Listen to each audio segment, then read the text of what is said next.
What's that, y'all? That sounds like money to me. Mm-hmm. Hey, cha-ching.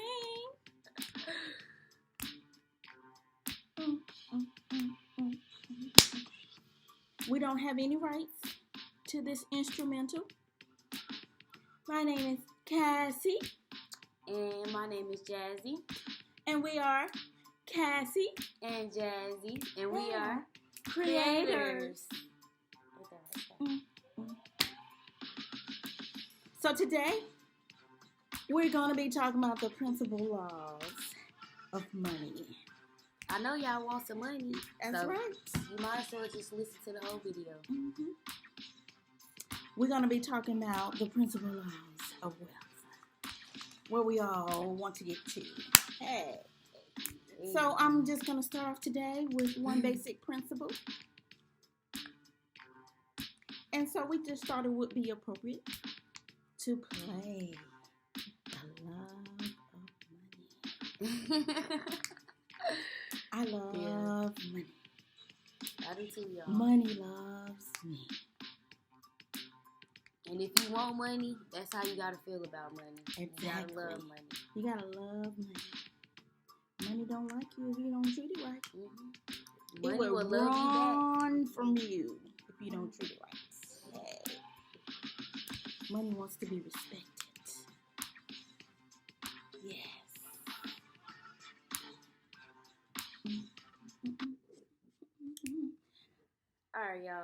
All right, y'all. We're going to get a little serious here now. All right. So, like I said, we're going to be talking about one of the principles of money, which is pay yourself first. So you say, what about my bills? Yes. What about your bills? Yes, you must pay your bills, but pay yourself first. And I had read The Richest Man in Babylon. That book was written about in 1929, I think it was. And the principles, no matter how advanced we get, the principles in that book is still the same. I learned years ago how to pay myself first. We've been silly. Okay. Years ago, I learned how to pay myself first. There's a lot of great principles in that book, and I was already doing a lot of those principles and did not know that they were principles. Money, I will say, money has been good to me, and I'm talking to the average man. I'm not talking to the rich man. I'm talking to the average, everyday person that's trying to make it out here. I'm just going to give you a little bit of my journey, what I did along the way. But the book recommends that you pay yourself 10% of what you make at the least. You can pay yourself more, but you can pay 10% at the least of what you make. And what I learned along the way was never to spend your last. Never, ever spend your last. I had a friend that taught me that principle a long time ago. It was something that was told to her by her mother. So that's something I have passed on to my son and anybody that's in my path. To my niece, never ever spend your last. And always save for a rainy day. Always save for a rainy day, because you're going to have those rainy days. And don't despise small beginnings.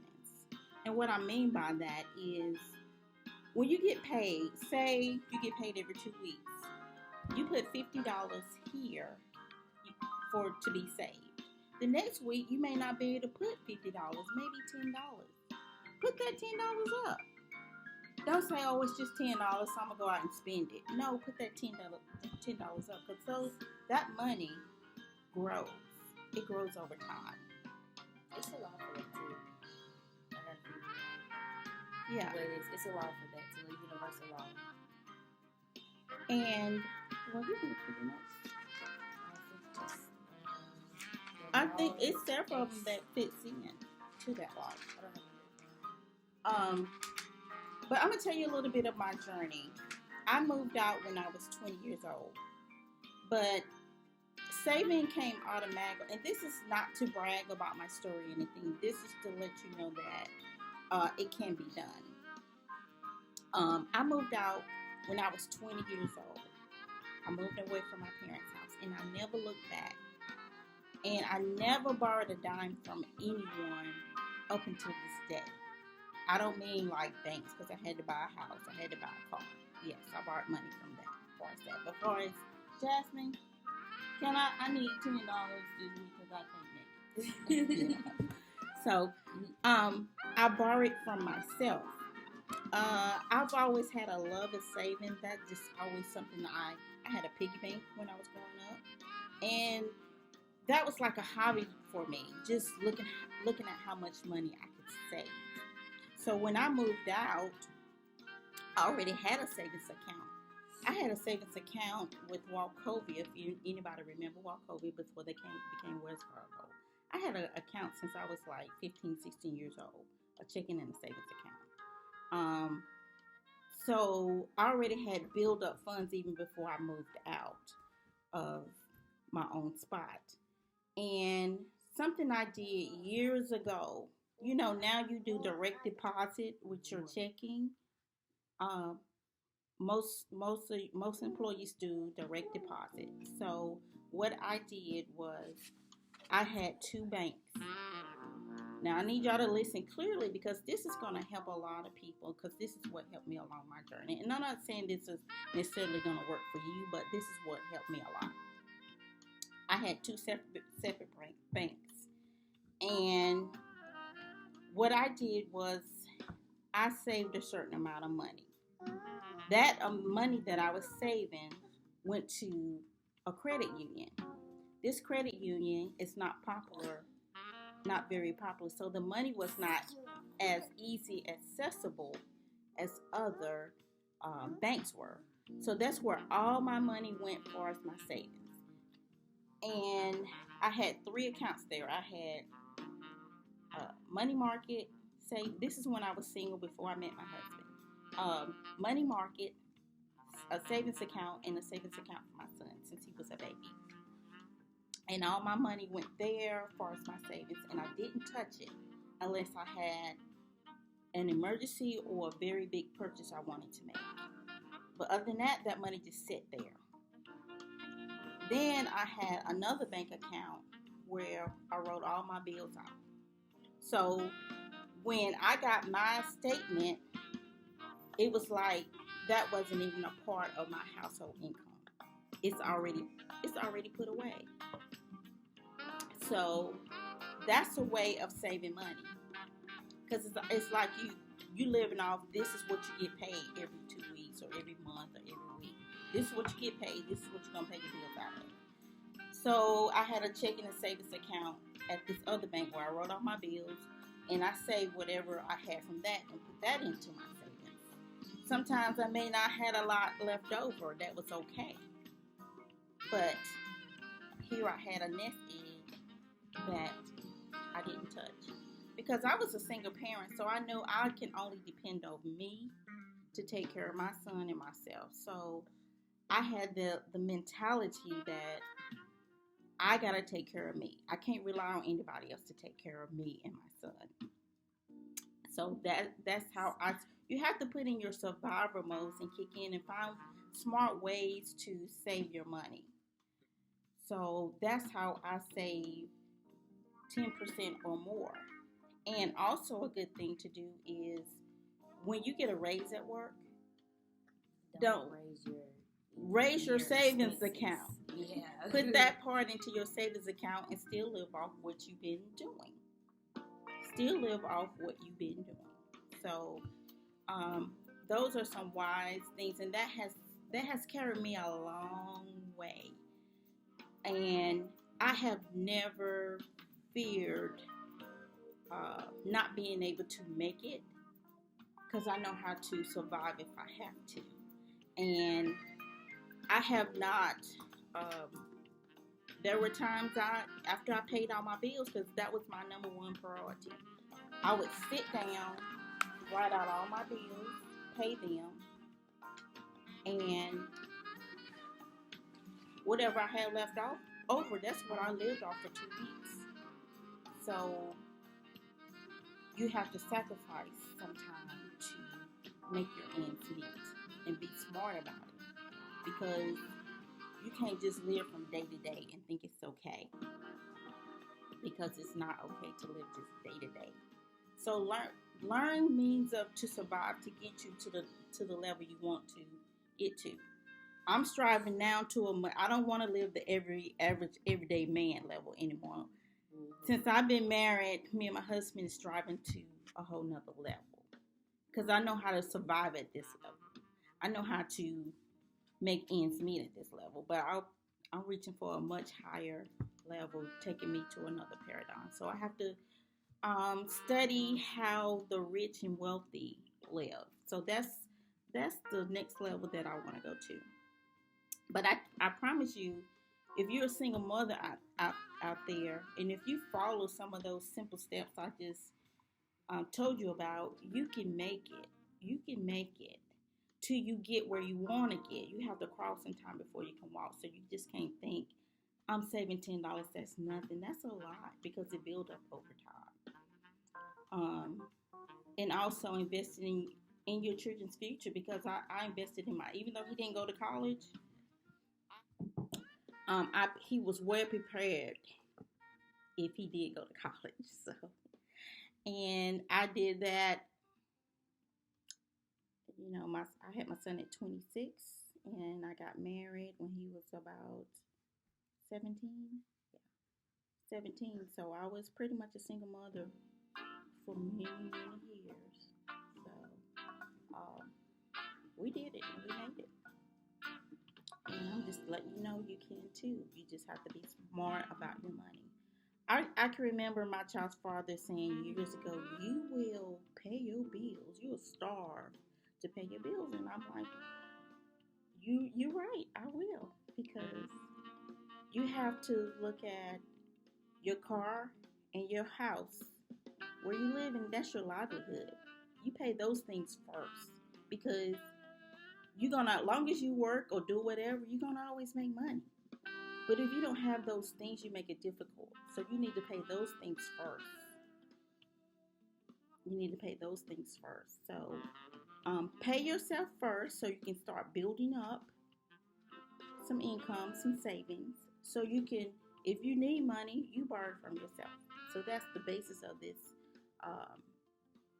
this video. Pay yourself first. Start out with 10%, no less than 10%. If you can pay yourself more, do more. But sacrifice. Don't go out here buying shoes and pocketbooks and all of that when you know you can't afford it. Get your nails done, your hair weaved, all of that. Put that on the back burner. If you know you broke, you don't have to remain broke. Sacrifice. Because your kids are worth it in the end. And you, not only that, they're watching you, how you handle your money. And like we said earlier at the video, money treats you the way you treat it. If you don't treat money well, it will run from you. Trust me. Trust me. I love money. Money loves me. I love money. It has treated me very well for many years. And that's not to brag. That's because I have treated money very well. So, trust me, money hears you. It hears you. Money is energy. It hears you, and it sees how you treat. So, with that being said, do you have anything to say, Cassie? She summed it all up. That was pretty good. That was pretty good. Do you have any money experiences or things? I just know that you need to pay your bills first, like she said. Paying your bills first, and always set a piece of money aside, whether it's $1, $5, anything counts, because over time it will eventually build up. Yeah, slow and steady is better than fast and furious. Yeah, and if you have a goal, say you have a goal to, I want to buy a new car. Just open up a new account. Like a new account is just slowly start putting money into that account. But it's specifically for the car you want. So don't take out money for something else. The only time you'll be taking out money from that particular account is when you go buy your new car. So just put money into it, and eventually you'll be able to buy your car that you want. Yeah, when I can tell you, like, when I first purchased my first house, when I first purchased my first house, I wanted everything you knew in there. And like I said, this is not to brag, but this is what I saved money for and I worked hard for. I bought all my furniture was brand spanking new. And guess what? I paid cash for it. But those are things that you invest in that you know that's going to last for a while. So you're willing to put up the money for it and you have it. So it was nothing like going into your new home and you're debt free and your house is fully furnished. So those are the rewards that you get back from the sacrifice of many years. I can remember driving a raggedy, I think it was like I had bought it for like, it was really cheap. And I know I was purchasing a house, so I didn't want to buy a new car. So what I did was I bought this raggedy car. And guess what? The day I closed, it fell apart.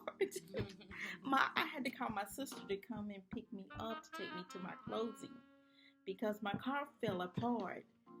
But that was a sacrifice I was making because I didn't want me having a new car or what I wanted to interfere with what I really needed. So I drove my raggedy car with pride. And I purchased my house. And when my car fell apart, you know what? I went straight to the dealership and I bought me a new car. Did you buy it straight out? Or? I went to the credit union and got me a loan, and I told them the kind of car that I was looking at. They wrote me for exactly what it was, and I took it back, and I got the car. And I paid that car off in 2 years. 2 years. So when you're disciplined about your money, it can bring you great rewards. So a lot of times people look and think that, oh, well, they're okay, they fine, they got money or whatever.